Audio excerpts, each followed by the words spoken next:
Sa pagdami ng kanyang mga tagahanga at patuloy na pagsikat ng kanyang kanta, hindi na nga mapipigilan ang pag-arangkada ng career ni Abra. Katunayan, nasundan agad ang kanyang hit song na gayuma ng tatupang rap songs. Ang ilusyon.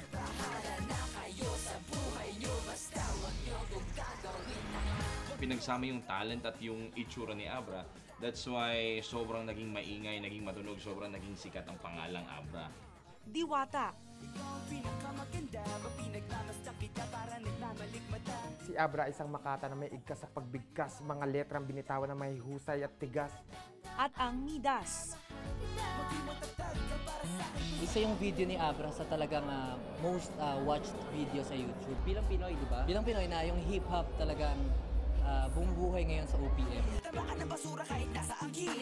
Malalalim at tagos daw sa puso ang bawat titik ng mga awitin ni Abra. May naghahanap ng katarungan, wagas na pagmamahalan, at mga pagbabago sa lipunan. Alay raw ni Abra ang mga ito sa lahat ng mamamayang Filipino. Ready the production team. I'm about to finish my masterpiece. Saan ba galing si Abra? May verse ako dyan.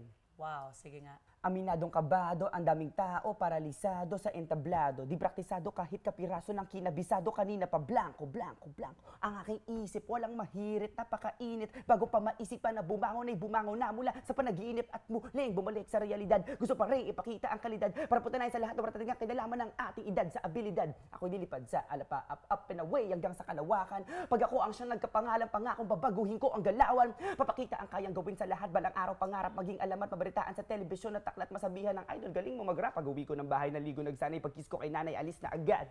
At pagpatak ng alas 10, ang pang-apat sa listahan, pinaakyat. Puro tanong sa aking isipan, urong o sulong, bakit tinginan? Paano kaya kung magkatotoo yung kanina na panaginipan?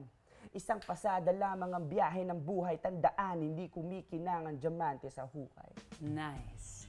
Abra, dati pa lang, pangarap mo ng maging alamat. Ganun ba? That was your direction? Drive ako na na ipakita sa lahat yung kaya kong gawin.